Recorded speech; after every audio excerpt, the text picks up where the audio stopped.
Matt Ryan, 21 of 24, 286 yards, 3 touchdowns. Still a It's dude. better than this. Guys being dudes. Matt Ryan, That's a dude. Heisman Trophy, Bronco Nagurski Award, Ultimate dude. Raji Raji on my left, Herzlich on my right. 2 dudes. O-line you. Bunch of dudes. Dudes to the right. Dudes to the left. Stuck in the middle with you. WZBC, the Boston College Radio Network, the voice of the Eagles.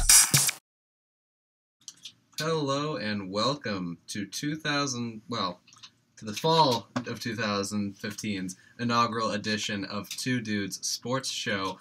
Back at it again for a sophomore season. I'm Quinn Kelly, here with my broadcast partner TJ Hartnett, ready to kill it again. Oh man, I've been waiting a long time for Two Dudes to come back. We actually cut a little early last year. I think we had like 3 weeks in a row where we weren't on the radio stream. Now we're back. We're better than ever. We're older. We're more mature. We're going to start it off hot with some BC football. We're going to move into some NFL stuff today. We'll probably talk about the college football landscape also. You've got 2 of the most knowledgeable people here at Boston College's campus ready to kill it. So thank you for joining us. You can check out our YouTube after. We'll try to get the video up sometime this weekend is my guess. Check that out, Two Dudes Sports Show on YouTube. You can follow us on Facebook, so on and so forth. We're part of WZBC Sports, broadcasting from the WVBC AM station for 90.3 WZBC Newton. So, we are back. If you don't know us, again, I'm TJ Hartnett, that's Quinn Kelly. We're both sophomores here at Boston College. We live and die for sports pretty much. We both, admire to be broadcasters. We aspire to be broadcasters. We admire the broadcasters of today and try to get to that point. And we're starting small, trying to do our best here in this studio, and we're going to give you the best hour of knowledge for sports that you can pretty much ever imagine. If you want to call, the number is 617-552-0152. That's 617-552-0152. We love talking sports with anybody who wants to talk with us, so let's get right into it. Boston College football starting off with a record of 2-1, pretty much 2 cupcakes to start the season, both FCS opponents, and then Florida State running into an FBS opponent. So, Quinn, you want to give them a rundown, basically Maine, Howard, Florida State. What are we looking at? Absolutely. So, first we have the main game. It's the opening game of the season. We come out, start really sluggish. I believe it was 10-3 at the half. Didn't look good in that one. Really didn't look good at any point in the game, and then just kind of broke it open towards the end of the game and wound up with a 24-3 win over Maine. Defense looked really good. Offense didn't really look like they had much going on, unfortunately. The offense, however, would explode in the next game against Howard. Howard, a lesser FCS opponent, hasn't had a winning record in the past 10 years. BC comes 1 point shy of their highest margin of victory and highest points scored in school history, winning 76-0 there. Everybody was into the game. We had third-string quarterback with 2 touchdowns. We had 4 running backs, I think, had a touchdown in that game. A lot of scoring. A lot of scoring. Which would be just completely the opposite, diametrically opposed by the Florida State game the next week. Come in, defense looked fantastic against the number 9 team in the country, only giving up 7 points. The other 7 that FSU scored coming on a fumble return for a touchdown to get the final score line of 14-0. The Seminoles took it over BC. It was a tough night in Alumni. I know that there was a big crowd outpouring, especially coming off of what was in the lowest home attendance record in 9 years, I believe. It was something just above 20,000 for the Howard game, well into 40,000s for the FSU game. The energy was all there. Campus was buzzing. I thought the mentality was great going into that game. People were excited for it. Unfortunately, BC's offense was stagnant for most of the game, did not put up any points. In fact, ended up losing points, and a great defensive effort was kind of squandered by the offense. And the biggest news really coming out of that game is the season-ending injury to sophomore quarterback Darius Wade. Yeah, could not have summed it up better. I guess we'll start off with the first game. I actually just went to a talk with Coach Adazio. We got to hear from Coach Fitch and also Coach Brown, also Harris Williams from the offensive line, and Justin Simmons, our cornerback. So overall, hearing the different points, obviously they're still very optimistic about this season, but they're more looking forward toward the future, which is something that I think everyone who's a student here should know, that we're going to be good in the future. Absolutely. This is a weird time for us just because we're losing our entire offensive line. The only returning player is Harris Williams, who was hurt last year and got hurt in the UMass game, the first one of the season. So coming off of absolute zero offensive line experience, having a very, very talented running back crew, you need an offensive line to create holes. And that's why John Hillman exploded last year. One of the best running backs in the ACC because he had holes. He had Andy Galick. He had Ian Silberman. He had Bobby Verdaro. Those are guys that are playing in the NFL right now, will play for years to come, and are the definition of O-line U from Boston College. Absolutely. And this year, it hasn't happened yet. We have very talented players, but they're all on the young side. They're all sophomores, some juniors, one fifth-year senior, and then you have 2 freshmen. Yeah. So coming in and out, especially having our center go down last game, now he's day-to-day, could be back. We had, for that entire second half almost, we had a freshman center running that point. And that could lead to some things that people say, it got blown up, and that's why Darius Wade was hurt. You have an inexperienced line. Florida State had one of the best defenses, probably the best defense we'll see this year. And for them to blow through that line so easily, as they should have, because we're very experienced, and all we had faced were Maine and Howard, and we struggled with Maine. Our offensive line struggled with Maine, to be honest. Howard, different story. That's obvious. They were not competition. No. That's a high school team. So to go against Florida State and jump from Howard to Florida State, people were saying, I'm optimistic. I said, you know what, we do have a chance to win this game because we have a great defense. You don't know which Everett Golson's going to come to the game. You don't know how John Hillman's going to react. You don't know how Darius Wade's going to play. The only difference between USC last year and Florida State this year, the fact of the opponent before. Last year, Pittsburgh, quality ACC team, about a 50-50 team with us, I would say, came in here, gave us a little culture shock after UMass, beat us. That set us up where we played a real ACC team to go play a higher level opponent. People knew it was coming. This year, we didn't even have the starters in for 5 minutes before they were pulled. Because it's not fair, obviously. If you keep the stars in the entire year, people are going to look at Boston College and be like, they played the stars against Howard and won 270-0. So we had to pull them, give other people opportunities, which I completely agree with. But the fact of the matter was, they were not ready. Darius Wade was not ready. No. The running backs were ready, but could not get a hole. The O-line was not ready. Going from Howard to Florida State is, that's indescribable. And overall, our defense was ready. As you could see, they held Maine and Howard to literally 50 yards in total, and then gave up only 217 yards to Florida State. Florida State's got one of the best offenses in Dalvin Cook, in Everett Golson, that you're going to find this year. Probably one of the best offenses we'll face. I think it's the best we're going to face. And we held them to 7 points defensively. Yeah. One thing I'd like to mention, I found very interesting, because it's something you usually don't look at when you're a fan in the stands. Adazio said it tonight. The number one concern was field position. And looking back on it, it makes 150% sense. But when you think in the game, you think, the offense, they stink.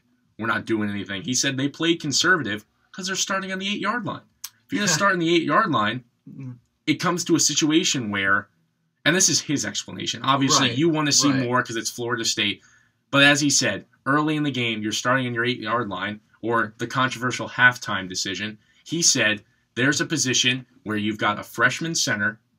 Darius Wade, with one throw, could change that game, and the game's over if he's picked off or scored upon. If you throw the defense back on, defense is shaken, confidence is shaken from Darius Wade, confidence is shaken from, a wide receiver if they tipped it. It was more mental to him than the reward that was, a 10% chance compared to the 70% chance of it's going to go bad. Which, looking back, I respect. I respect his decision to do it. Was I upset during game? Of course. I'm looking at that going, what are we thinking? But with rational thinking, sure, it was conservative. Sure, I would have loved to see them go for it. But his explanation tonight did wrap up a lot of things for me. And people questioned it, believe me. People questioned it, and he came right back. He said, I respect your opinion, but I know my team better than you. I know there was a situation where we were not going to flourish. I'd rather, risk reward type thing. And, as fans, we're going to disagree with that because one home run ball, boom, it's a different game. But also, you got to think about the negative, and that's what he was thinking about, and he's right. I mean, I would say I completely understand where he's coming from. I heard him in his post-game presser talking about his percent chances with how bad the field position was, and I can understand that. I think there are times in that game where you were maybe looking for a shot and there shouldn't have been a shot taken. I will say this though, I don't think I don't agree with it. I don't as a whole agree with it because I will say there were times when we did have the field position and the play calling didn't become any less conservative. As you mentioned, the halftime decision. You get the ball back with 1:59. It's a touchback. You're on your 25-yard line. Or no, I'm sorry. It's not a touchback, but you're on your 25-yard line. And Miles Willis breaks off an 18-yard run to bring it to your 43. Okay, the ball is placed down with about 1:35, 1:40 on the clock. And you did not get into a hurry-up offense. They didn't know huddle. They ended up wasting 30 seconds before they ran the second play of their 2-minute drill, which clearly, looking back on it, was not a 2-minute drill. Mm-hmm. And the only explanation up in the booth I could come up with was that they were not intending to try to push in that final 2 minutes and get something. They were just thinking, we're going to run it, we're going to run out the clock, and then you break off a big play, one of the very, very few that we had in the entirety of that game. 100% true. And they weren't prepared to deal with that because they weren't planning on doing that. And I thought that it was a complete... And don't get me wrong, I am so pro Adazio. I think what he's doing with this program is amazing. I think that it speaks volumes about the culture change around here, that we went in with even a hope of... not a hope, you always have a hope, but there was somewhat of a feeling around campus going into a game against the number 19 of the country that we could win. Tons of people on ESPN picked us to win, yeah, because we had the atmosphere, we had the tempo, we had the momentum going into that game, and that would have changed this program from someone who people doubt 100% this year into something that 3-0 after Florida State. It would have been ridiculous. Right. So I love that. I think that that's 100% on Coach Adazio. He has done that. Mm-hmm. But I think it was a huge showing of poor coaching that they could not get themselves into a 2-minute drill. I understand how young we are. We're 64 underclassmen on the football team. That is one of the youngest football teams you're going to find in the country. Our 3 quarterbacks are sophomore, redshirt, freshman. Okay? There's not a lot of depth there. So I point to that as the one place where I can really say your argument falls short, Coach Adazio. You were not prepared. With 2 minutes left in the first half, you had no preparation made to drive down the field. You didn't intend to be in a position in that football game where you could execute a 2-minute offense, as was clearly shown as there's only 2 times where it can come up in the game, and one of them, you weren't ready for it. So I think that right there, that's too conservative coaching. The fact that we ran 4 plays before the half, 3 of them were runs. You let 30 seconds run off after breaking off an 18-yard run. In a normal game situation, never mind being inside 2 minutes with the time running, in a normal situation after breaking off a big play like that, not stepping on the throttle, getting back on them immediately was a poor coaching decision. Being inside 2 minutes, advancing the ball, the second furthest you have all half, and then you just sit on it, that was a bad job.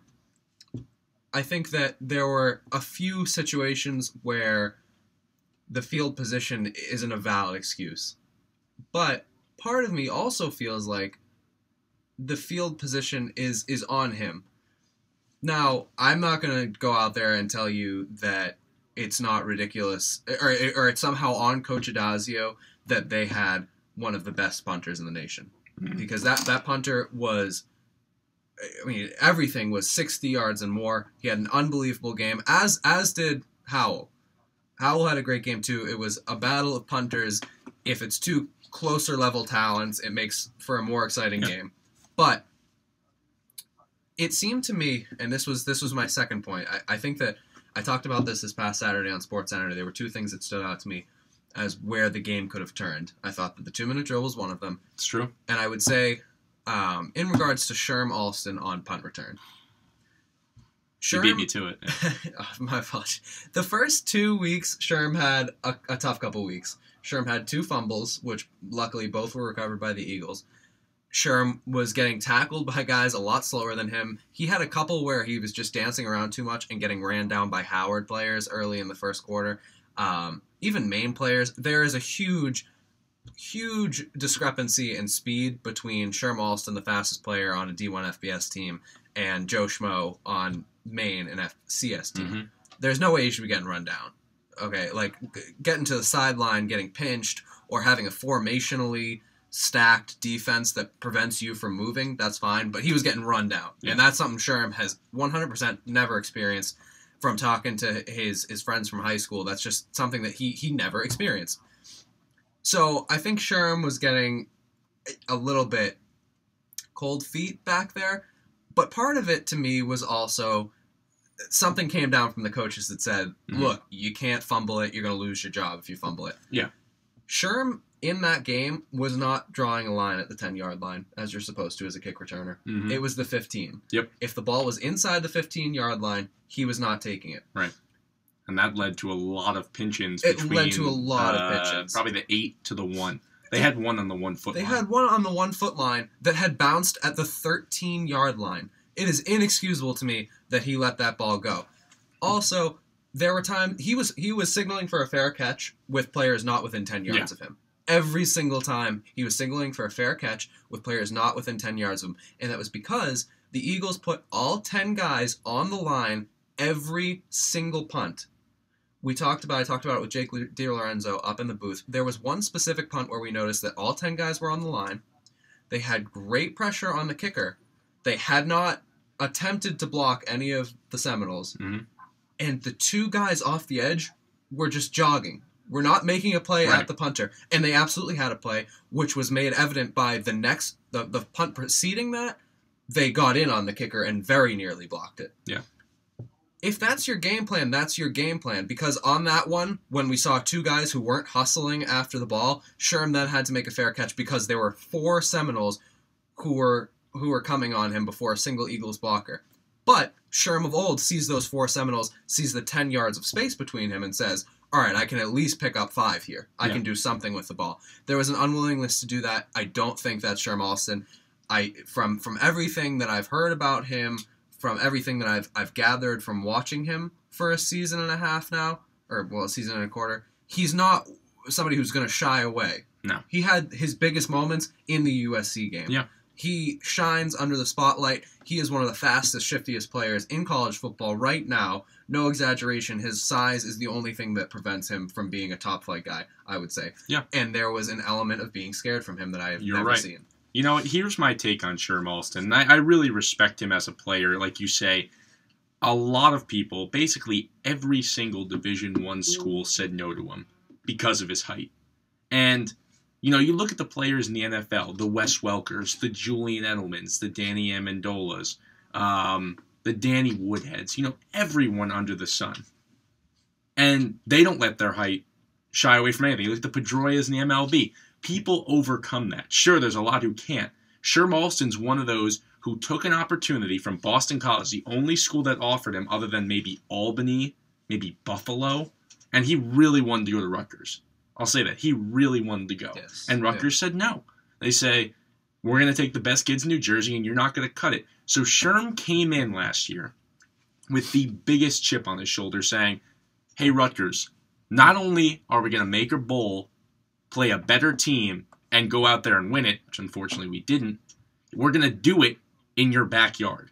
We're going to go to the Pinstripe Bowl. We're going to make it happen. You know, that's obviously towards the end of the season. But as he started, USC game being the 3rd game of the year, he has such a chip on his shoulder that he made big plays and basically scored, turned around and said, look at me now. Everyone who said I couldn't do it, look at me now. And he didn't lose the chip this season. No. Because, you know, seeing him in class, the amount of muscle that he gained over this past season, he's a workhorse. He wants to be out there. Absolutely. Where I think it's differing now is I think that chip has gone a little bit pure to the fact that he's got a year under his belt and he did prove himself. And the fact, this is my pure opinion. I know nothing about him. I don't know what maybe he's just having a tough year. Maybe people are on him more. Maybe he doesn't feel the confidence because he doesn't have that O-line blocking for him when he does end-around plays.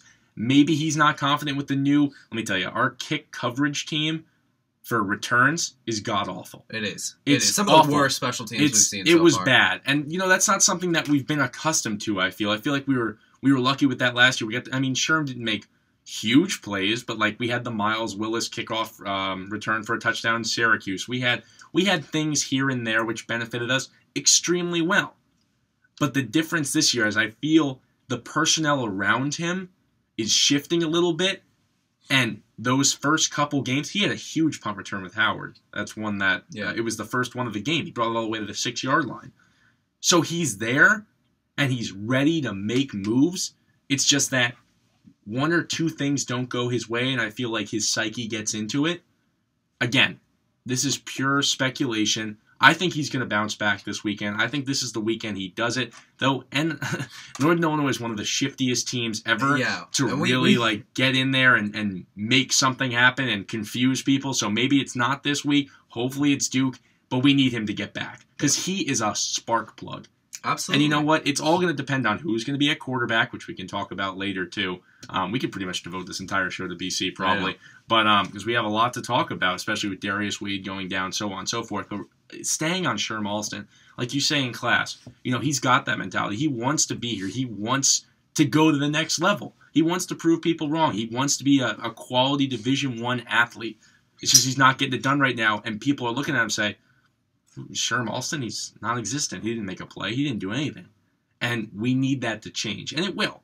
Because he's one of those guys that one big play will change the season for him.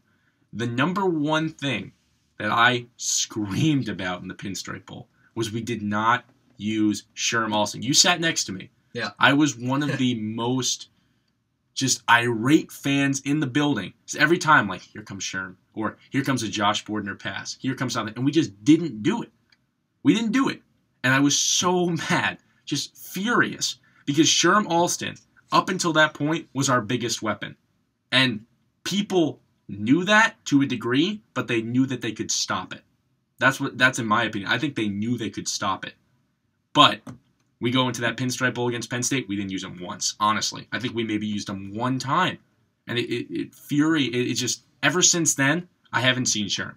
And I really hope he comes back this weekend. And if they figure it out on their coverage team, I think we'll see a different Sherm Alston. I think we'll see a confident Sherm Alston. I really want to see some interesting stuff this weekend because right now, no matter what, it's your first start for one of these quarterbacks. It could be a dual quarterback role. Yeah. Which I honestly think it's going to be. And I think the whole team's going to be put in a situation where this is it. This is your foundation for the year. What do you want to do with it? Why not, we're going to try different things. We're going to try different pass plays. We're going to try different runs. We're going to try some trick plays. We're going to throw the entire kitchen sink at NIU.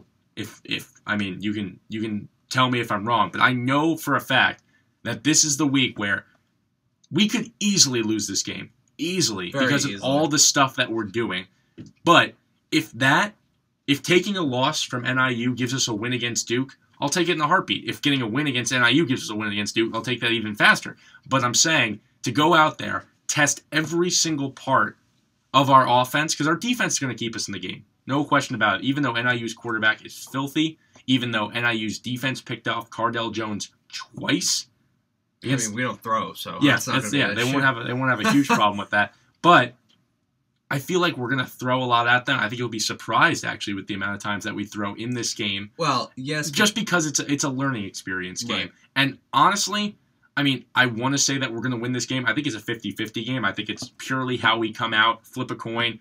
It's also how NIU plays, because they're going from Ohio State to us, and they're confident, obviously, too. We don't have that confidence right now. We're going in, we're going to test the waters, and if one thing works, boom, we win the game. But I think we're going to throw a lot of stuff out there, and I think we're going to see how the game goes. All right, well, that's interesting. Well, just to go back to Sherm for a second, your take on it was very interesting. I didn't think of it that way. Honestly, for me, it was Sherm's mentality is... I agree that he had a chip on his shoulder. There's no denying that. There's no doubt. To me, it kind of took and again, pure speculation. He's an undersized guy. He's on a roster with 5 rotating running backs. Mhm. He's a little bit undersized to be a receiver. He kind of fits into that. He's a slot guy. He's a Darren Sproles kind of guy is really what he is. So his place is not clearly defined on this football team. To me, I felt like probably after the Howard game, something was said to him by the coaching staff that implicated that if you don't get your act together returning punts, you're not going to be doing it. Now, that is the one defined role that Sherm has on this team. Mm-hmm. Sherm is the punt returner. You're right. That's his job. I kind of felt like maybe there's some type of fear of losing that job because, you haven't performed particularly well thus far. Yeah. Maybe you lose that job, and then for Sherm, it's like, okay, if I lose my punt returning job, where am I then? Yeah. Who am I on this football done, team? And he's not done. I think he's not done. It's a psyche thing. Where Right, exactly. So to me, I really feel like, and what shored this up for me was the lack of adjustment in the game. Because if you, as a coach, see your returner fair catching with nobody within 10 yards of him, setting his heels on the 15 and not taking anything inside of that, if you see that as a coach, that's a very easy thing to fix. That's a matter of going up to him and saying, hey, snap out of it. You got 5 more yards behind you and 10 in front of you. Figure it out. Take a punt. Don't call for a fair catch when the ball hasn't even reached its apex yet. Do something out there. We're counting on you for a big play. We need to flip this field position. I don't think that's on Sherm. I think that something was said to him, be it along the lines of, you need to get your act together, or we need to play conservatively, we can't be fumbling, we can't be losing special teams. Whatever it was, I don't think Sherm went out there and played his game. I think he was playing for somebody else, which is unfortunate. And that's why, even if you want to say we played conservatively because of the field position we got, I think the field position is partly on the coaches.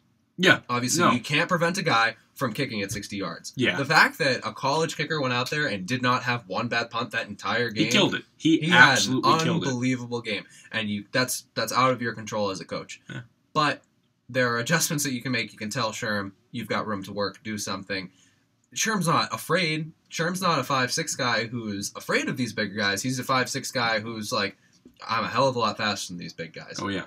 So I just felt like something could have been said to him that would have kind of gotten him going a little bit. So that's why the conservative thing, and you mentioned now you think we're going to open up the playbook against Northern Illinois. I think we have to. And I agree with you. I think we're going to. I think we have to. But we said that going into the Howard game, Coach Adazio said this is going to be about going through the playbook, seeing what works, getting our fundamentals down. And now we're put in a position where we're going to need to against Northern Illinois. Where was that last week? I understand playing conservatively, but there is an element of when you stack 9 guys on the line, have a quarterback and a running back, they know what you're going to do. Yeah. There was no element of secrecy, no let's mix it up. There was, frankly, no play action in that game. This is where we're going to run into a problem, and this is the only negative thing I have to say about Adazio. Like you said, I'm a big supporter of him. I love what he's done for the program. I think we are going in such a great direction that I always said our junior year. Now with our quarterback woes, I'm thinking our senior year guarantee is when we break the top 25 with all of his recruits settling in, everything under the sun going his way, unless, obviously stuff can come into play. But that's when we start looking like a premier ACC team, a premier Power 5 conference team, in my opinion. What I have to say about Adazio, it worked last year. Setting up and saying, hey, everybody under the sun, when you say Boston College, is going to say run. That's the first thing you think. And we don't try to disguise that. And it worked last year. Want to know why? Because we had an offensive line. We have people who can open holes. I think we were still a little bit covert about it. I think that game, the end arounds, the double passes, the trick formations. 100%. And I think he went to that because he trusted his O-line. This is the other thing, too. That's fair. Yes. And based on his talking tonight and everything that he said, a lot of people challenged him. Like I said, the 50-yard play. They challenged him about just running in general, saying, what's going on with Hillman? What's going on? I mean, there's a million things. What's going on with our punt return team? What is going on with our kick return team? Why is our O-line not gelling? And everybody's like, oh, we love our defense, though, which makes sense. And I love having them there. It's huge this year. Imagine, I mean, our defense was good last year. Imagine having our secondary with our team last year. Been sick. Yeah. Would have been absolutely unbelievable. And most of those guys, we actually lost some of the seniors, and we got younger guys. And I think our secondary is far and away better than we were last year, in my opinion. I think we have just absolute stunner guys on this team. Our line is sick. Our linebackers are awesome. But offense is just so out of sync. And this is due to the fact that though we believe Darius Wade was the outright quarterback, it was always, I mean, Addazio had favoritism towards him. That's why he played him last year. It was always an open job. Nobody ever knew how Wade was going to be. Sure, we saw him in UMass, Louisville. I mean, who knows where else, just for ending snaps and handing the ball off. So obviously he had some game experience. But honestly, you know, Troy Flutie, Jeff Smith, and Darius Wade all were going for opportunities for this one spot. Wade was always put on a little bit of a pedestal. So obviously losing him is tough. You set up your entire summer based around this guy being your dude, but that happens. Look at Notre Dame. Notre Dame is shifting with a new guy, and they tore apart Georgia Tech. I mean, obviously that's a different level team we're talking about based on offensive line, based on, you know, the wide receivers they have. Will Fuller's probably one of the best in the country, if not the best. So they have people. We don't have that in our wide receiving core. We have short guys, and we can't base it all off the FSU game. They have probably the best secondary in college football. I know they have the best cornerback in college football. They have absolute stars on that team. So for Darius Wade in his first game, truthfully, to throw a ball downfield and it not either get picked off or be off target was second to none. You knew it was going to happen. You knew that there was never going to be an opportunity where, you know, a home run ball would happen unless somebody in FSU literally fell. And that's tough. But Wade, which I saw in the first two games, which is why I was really excited about him, he did something that Tyler Murphy couldn't. And that was hit the lower level passes. He did it in Maine where you'd have guys coming out of the backfield, you have guys going across where the linebackers are, and he'd nail them. And I was like, wow, that's something Murphy could never do. Sure, Murphy could throw that home run ball once in a while. Sure, Murphy could do a pump fake and run for 30 yards, which Darius maybe didn't have the speed to match with. Jeff Smith may have that. Jeff Smith doesn't have the. Jeff Smith, I feel like, is a lesser version of Murphy. 100%. Well, that's also, I think, but he's got time to exactly. You're basing it off of like 4 years difference too. But no, I'm not, you know, the biggest believer that he's going to be the savior. Believe me. But going back to Addazio and coaching and everything under the sun about, you know, not hiding who we are, so on and so forth. Like you said, USC, we just came off a game against Pittsburgh. Yeah. So, I mean, just to compare the two, Howard to Pittsburgh. Offensive line that we trust 100%. Offensive line that's never played a big level team. So those are the two differences. So him not making adjustments wasn't surprising to me. I think he went into that game going, here's the way we're going to play. If it doesn't work out, we're going to stay competitive. And that's something that kills me. It really does. And this is the one flaw I have with him is staying competitive is good. Winning is everything, straight up. If you don't win... Which it seems like is his mentality. But, you would think, but behind the scenes, it's always staying competitive is the number one thing. And it kills me when he says that. And I don't... And as a fan, it kills me as like thinking rationally 5 days after the game. You know what? It makes sense. If you can propose a plan to these kids saying, hey, we're going to hang in there with the best teams in the country. Sometimes we're going to win, sometimes we're going to lose. But you guys are going to beat these guys. You guys are going to be like the NFL stars that we've produced. And you guys are going to have successful careers academically and after football. And that's something he can really sell very well. The problem is there's a lot of games last year that we lost, but he was happy with because we stayed competitive. That was his number one thing. We stayed competitive. Clemson, we lost. Last second throw. Doesn't matter. We stayed competitive. Florida State, we lost on a last-second kick to one of the best teams in the country. Doesn't matter. We stayed competitive. And that's something where it's kind of like a, it's kind of like a participation ribbon, in my opinion. And it kills me. Yeah. It kills me, believe me.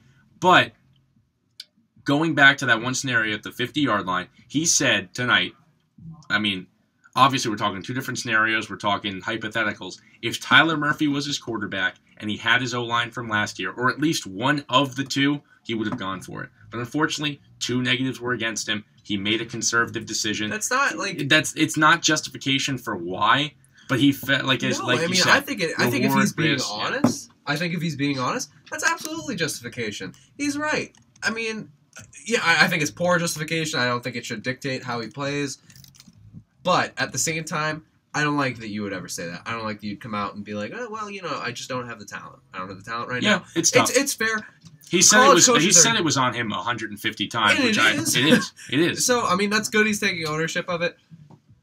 But I feel like, college coaches are just given this crutch of you have guys who are coming in as freshmen who are 18, 19 years old, who have been competing at a very different level. Oh, yeah. And, you have that crutch of being able to say, well, they're young, they're inexperienced. That's fine. That's absolutely fine. I understand that. But there's just part of me that's like, why would you come out and say, I got an inexperienced line, so I'm not going to go with them in that situation? What kind of precedent is that set for the rest of the year? Yeah. Like, it's okay every time you decide that you're just going to kind of, peter out at the 50-yard line? I think he's saying it now just because of the fact that this is the third game. I think if he says it anywhere past Northern Illinois, in my opinion, I think I'd give him one more break, and that's solely because we don't have a quarterback. Right. That's his last, break, in my opinion. But then after that, if he says in Duke, I didn't go for it here because it's Duke, come on. Yeah. Obviously, we're going to take chances, especially if we're 2-2 going into that game. You better take chances. So overall, it is justified in the fact that I agree with what he did after the fact, thinking about it, not during the game. I was not happy about it. A lot goes into coaching a lot. He knows the personnel 10 times better. Like we said, absolutely. I didn't even know that there was a different center in the game. I didn't even recognize that. That's a huge part. That was probably his second snap. How much do you trust him? So on and so forth. It's very tough to be a college coach, and when you do something that's wrong or conservative, it's really tough to back it up. I like this answer because it's true. And that's honestly why he didn't go for it. Does it give a little knock to the kids? Sure.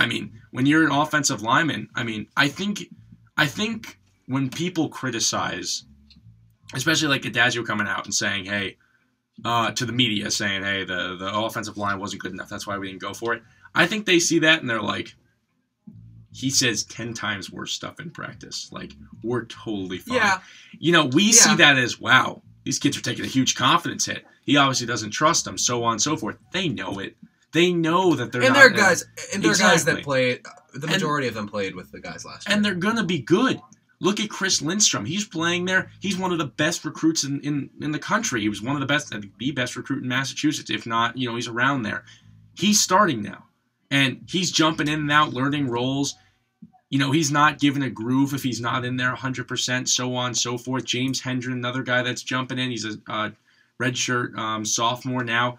So you have people like that are still learning their roles and learned a lot last year but didn't have, real playing experience. And for their first game, because I'm not going to count Maiden Howard, which kills, if you change Howard for New Mexico State, which it should have been, I think this is a different game. I think it's a 7-7 game. I think we score at least once. I think our defense is stellar.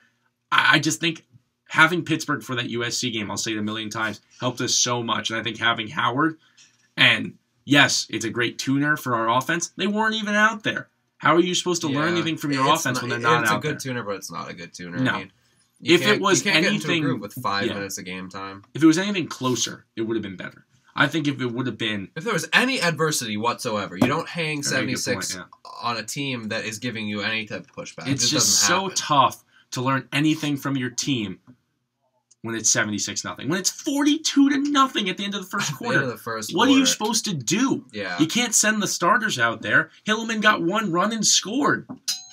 He ran in, handed the ball to the official, ran down, back to the bench and sat down.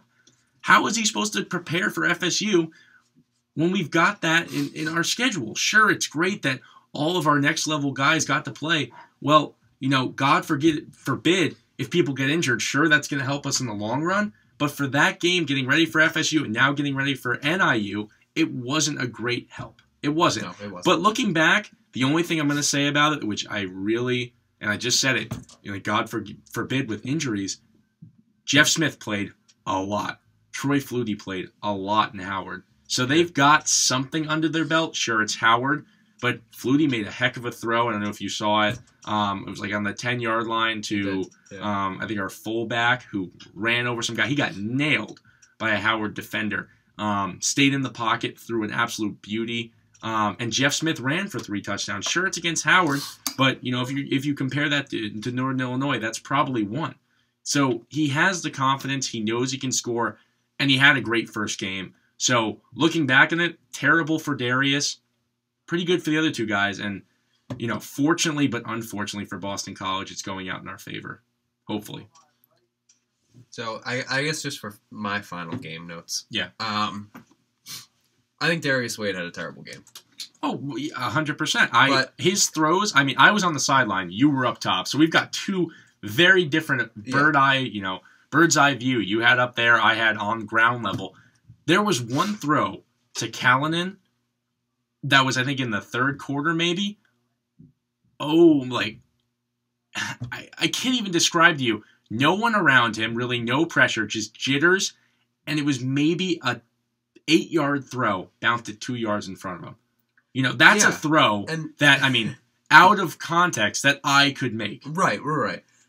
I would say this.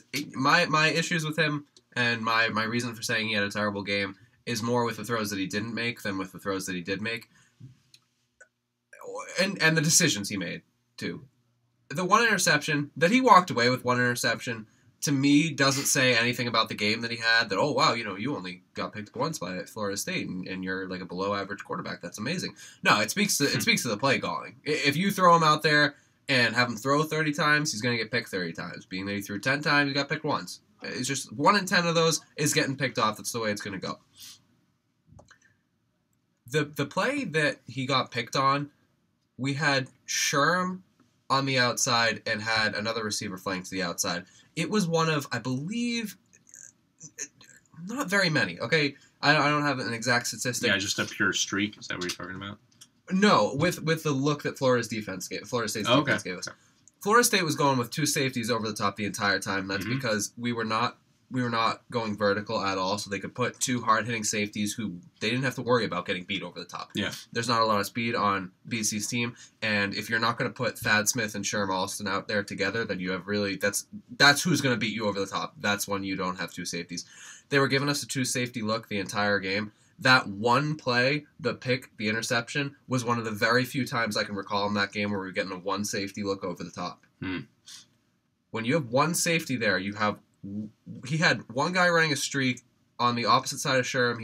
Not Sherm, whoever was. I think it was Thad Smith. I think it was Thad. And that was one of the looks where they had Sherm on the other side, and that's why we got the 1 safety look. Which, I'm sorry, I'm up in the booth, I'm calling the game. All you gotta do is look off one guy. You had to look him off. You have another guy running a fairly long route. I think Sherm ran some type of a flag route, post route, something on the other side that was well more than 10 yards down the field. You have 1 safety, okay? You are a college quarterback. I know it's a mistake that gets made all the time, but you only threw 3 long balls in the entirety of the game. Number 1 priority throwing a long ball is look off the safety. You had somebody on the other side who is posing a threat downfield. You give 1 nod towards Sherm, and absolutely Thad is open there. Yeah. It was a well-thrown ball. If that safety isn't coming over the top, that's Thad's ball all the way. Which is the only touchdown. Positive of it. And looking back on that play, something that really hurt, and it's through the entirety of the BC offense, and I agree with you 100%. It's a very simple thing to do. I've seen college quarterbacks over the years have so much trouble with just looking off a safety, and that's what distinguishes a solid college quarterback versus one that can't play. And maybe that's a one-time thing for for Darius. He comes back next year. Who knows if he's a starter, depending on how this year goes. It could be an absolute train wreck. You could find, who knows? People have been knocking Troy Flutie left and right. Who knows? You don't know. I'm interested to see how he's going to go. Here's the one thing about that play that killed me, and it's around the board. It's why we don't get good receivers here, or high-level recruits here, the fact that we don't throw the ball. But second, the height of our receivers is so brutal. It's incredible watching against that secondary, too, a good secondary. The height differential, it's just... You should be winning that battle every time. Watching that ball go up, having that safety come over, and having that corner follow him, and having Thad Smith just having zero chance to ever go up and get that ball. Yeah, absolutely. If you have any other receiver that's tall, which we just don't have, I mean, maybe if you put Callan in that position, then probably he doesn't even get that. Well, he's not getting down the field. Yeah, that fast. he just can't get down there. Yeah. But if you get someone with speed, again, like I'll just name Will Fuller, for example, or like, back in the day when we had Amadon or something. He's not a tall guy, but he's somebody that could beat you to the spot and get up. That's all we needed. Both the corner and the safety got easy foot to a foot and a half over him. Yeah. And both of them could have picked off that ball, and Thad Smith just sitting there. Did you think so? Yeah. From my view, I thought he would have gotten it over the corner. I thought it looked like to me that could have fell kind of breadbasket. Looking back on it, in my opinion, both would have at least knocked it down. I don't think that ever would have had a shot, and that's something that he had to... Maybe if he doesn't have the safety there, he plays that a little differently, obviously going towards the ball. When you hear the safety coming, you play that ball a little differently than just having one-on-one. You got to beat one guy. Yeah. Maybe he's set up differently, so you can only speculate. But in my opinion, both guys would have knocked it down. One guy came over the top. But that safety got so high, and we stood zero chance. Yeah. No, I agree. I mean, Thad's not a big guy. Thad is Sherm's not a big guy. Sherm's Callan can't get down. Yeah, I mean, it's just, it's so tough with receivers. Yeah, it is. I thought that was Thad's ball. If the safety is not there, I could have been mistaking you. Obviously, that was on you could be right too. That's something where I saw and through replays, I think he would have changed his approach and would have caught it if he didn't have the safety. But I think in that scenario, so either way, he has a chance at that ball if there's no safety. Which, with one safety over the top and having two downfield routes, you had the chance for there to be no safety there. Darius didn't do that. Darius also, my other issue with Darius was did not go through his progressions at all. At all. We took maybe 5 shots down the field that were longer than 10 yards. Yeah. Aside from that one to Thad, every single time he had missed somebody that was open for the first down. Yeah. I think there were 3 scenarios that I counted where we had 3rd and maybe 5 yards, 7-yard range, and he had somebody wide open at the first down because Florida State was challenging us. Florida State was not covering the underneath routes. Because they didn't need to. They didn't need to. There was an incredibly big cushion on them. And he was not making his progressions. He was either getting excited by... And the thing is, every team's going to play us like this. Almost every team, absolutely. Because they're going to challenge us to throw. And until we start throwing, or at least being like, hey, we can throw in these scenarios, but we're going to go back to the run, why should they? No, absolutely. You're right. But I felt like either he was getting excited by the fact that they were giving him a chance to go down the field, and he'd made up his mind pre-snap he was going down the field, whether he was open or not. One specific instance where he put one... It was a fairly good throw. If Sherm is, again, a taller guy, maybe he comes up with it. But at the same time, there were 4 guys around Sherm. I don't know how it happened. I mean, be it a mistake or not on Florida State's defense, Sherm was covered by 4 guys. Yeah. There were 4 guys downfield with Sherm, and he still went to him. That's dumb. So the only thing that I could have thought was either he's getting excited, deciding pre-snap, screw it, I'm going downfield, this is my chance to turn this game around, or... He's just getting panicked in the pocket because there was pressure on him all night, and this is the only thing I can say that he's ever saves him. seen pressure. Right, sucks. There's pressure on him all night, and he's got to make a throw, and he's not going through his progressions because to that point in the game when we did finally start to throw the ball a little bit, he's now had at least 2 quarters of having pressure in his face. Yeah. He's getting worked up. He's like, I got to get it off quick, and he's not thinking to go through his progressions. But the number of open guys we missed for first downs that killed our drive. When they were easy throws to make, he didn't have pressure on him at the time. He could have made those underneath throws. Could have gotten those. That's why I thought it was an incredibly poor game. Here's what killed me too, and I don't think the team took enough opportunities to take advantage of this. And, I mean, Darius didn't play in Howard, so I'm not even going to, like, it was very unfortunate that we couldn't see him. Mm-hmm. In Maine, can you name, honestly, I mean, I can go watch the game and I'll probably be wrong in one or two times. Okay, first of all, I mean, again, he surprised me on how well he threw the underpasses, the simple 5-yard ones, which he did not do in Florida State well. No. How many times, and this is what killed me, did you see him throw the ball more than 20 yards in Maine? Never, oh my right? God, they're not opening him up. Thank you. They're not opening him up at all. This is what killed me. That is a chance. Okay, we're not going to lose to Maine. We're not. Right, With our the defense is not going to lose to Maine. It's literally impossible unless, we physically turn the ball over and let them score. We would not lose to Maine. Take a chance. Open up the playbook. Yep. We know that we're going to get there even later in the game. Let him go out there and make a few throws. Get his confidence up. He hadn't thrown for a touchdown with a good ball. He threw one. The only one he threw in Maine, if I'm not mistaken, was to Swaggart. Yeah. And Swaggart made a heck of a catch because he was laying down the end zone and caught it because it was a low-thrown ball. Where did Wade have any confidence from Maine or Howard to go into that Florida State game and go like, I can throw a touchdown or I can throw a ball more than 20 yards? He didn't. And that's a mistake on the coaching staff for not letting him go and break it up. I know we're a run-heavy team. I know all of that. You can be a run-heavy team without being a run-only team. But Darius Wade is so much better than what we saw in Florida State. He is. He's a good recruit. Addazio was talking about him so much. He's learned a lot under Tyler Murphy, which I'm very, very happy about. But when you don't give him the opportunity or any type of confidence, the only people he's thrown against are the BC defense, which is not a bad team to play against. No. But those are superficial games. Those are superficial opportunities. Until you get in there, until you hear 40,000 people screaming around you, it's an entirely different game.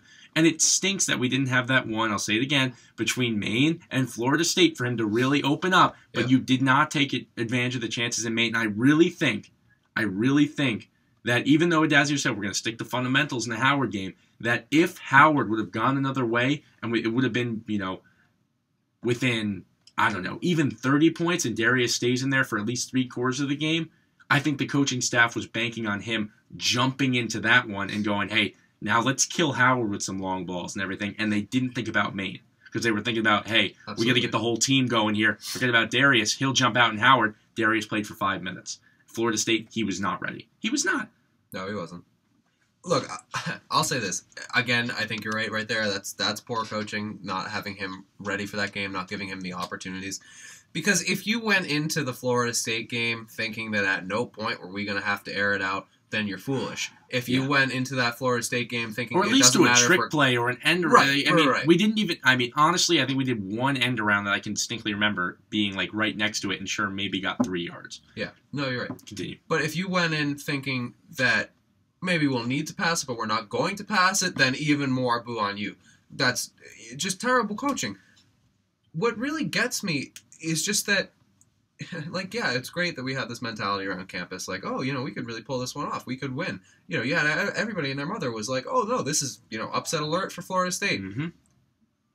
It's still an upset alert, and I think the coach has lost sight of that. I really felt like for the entirety of that game, they were coaching like a team who didn't feel that they were the underdogs in that game.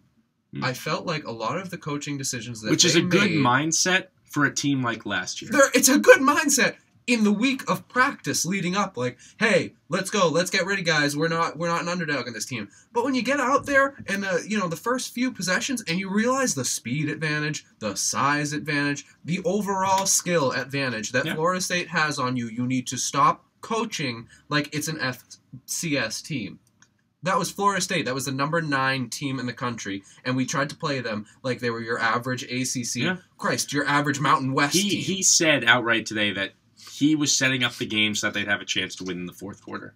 That's such a BS way of coaching. It's very tough because, for example, Hillman fumbles that ball. Very uncharacteristic of him, and I think he'll change after this game. I think he's had a different mindset now. I really hope he has looked like trash thus far this season.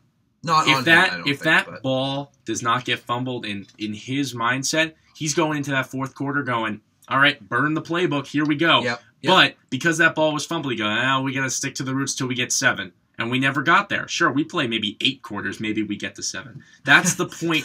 That's honestly what he was looking for. And he said he wants to win, and he wanted to put.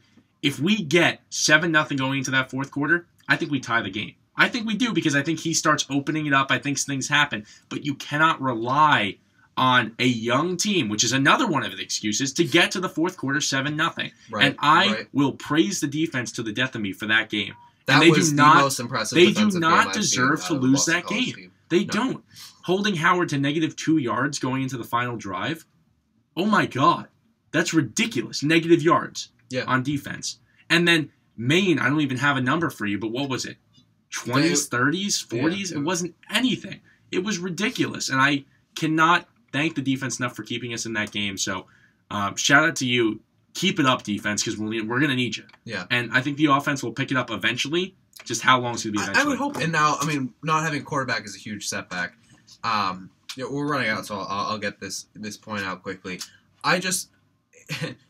He said the same thing immediately after in the post-game press conference, that he felt like it's a 7-0 game there, and we're in the fourth quarter. We can come back. Yep. That was when that fumble happened. That was the furthest we'd been in 2.5 quarters of play. We were around the 40s, I believe, when he fumbled it, and that was after a penalty had taken us back. I think we had reached over midfield on that drive. Sure. And that was the first time it happened in 2.5 quarters of play. We reached into their territory 3 times, I believe, in the entirety of that game. So that's great. You want to leave it to 7-0. But you should probably give your offense some type of confidence that they can move the ball at all against this team. Yeah, that's great when you throw everything in the kitchen sink at Florida State on that one thing. They have no idea what to do because it's trick play after trick play after trick play. But trick plays only work 50% of the time. Yep. If you don't show that at some point you're going to be able to move the ball with a regular offensive set, then what confidence could you possibly have going into that drive?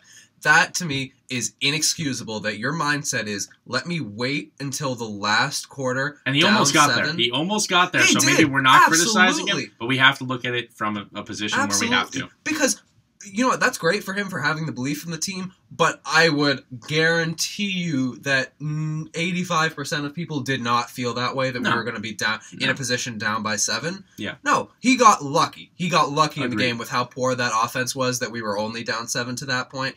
That he was banking on that, that's absurd coaching to me. That's banana land logic. That's just nonsense. Yeah. There's just no way. So, you know, that he didn't even test them at all prior to that. You don't wait until the fourth quarter. When you have nothing going on offense, if it's like a 21-14 game, and you haven't broken anything out to then I can understand that. Mm-hmm. But 7-0 is a lot different than 21-14. Agreed. You haven't proven that you can score it all. You don't get to just sit back on your haunches and win. 100%. Now, last 3 things. Who wins this weekend? What's the score? Jeff Smith, Troy Flutie, both. Just give it to me. 3 straight words. Okay. Well, I already wasted 2. And there goes the rest and over. We win this week with the least amount of confidence I could possibly say that with. I think we bounce back because people are pissed around here, and there's no reason that we shouldn't. But this is a dangerous team. Yep. Obviously, you know, I feel like a lot of it is we just saw what they did against Ohio State, only losing by 7. Yeah. But at the same time, you have to remember this is a team with a lesser defense and a lesser offense than Florida State. Mm-hmm. Our defense is going to be able to take care of you and I. NIU. They only put up 17 on Florida. Yep. So good. And score? I'm going to guess low. Yeah, very low. I actually stupidly said high in the Florida State game. I thought it was going to be a shootout like that USC game. Huh? I didn't trust the defense at all and had way too much faith in the offense. I'm going to say it's going to be a 17-10 game. We're going to pull this one out against NIU. And I think it's going to be a rotating set. Yeah. Which is great and all because Troy can throw, Jeff can run. I'm excited to see it.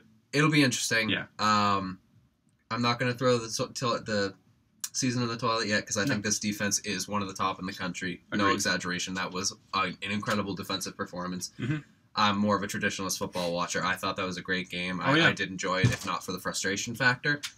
I think the defense is going to step up here, continue their dominance. Good. Harold Landry, put him on alert for awards as he gets older. He's very, very good.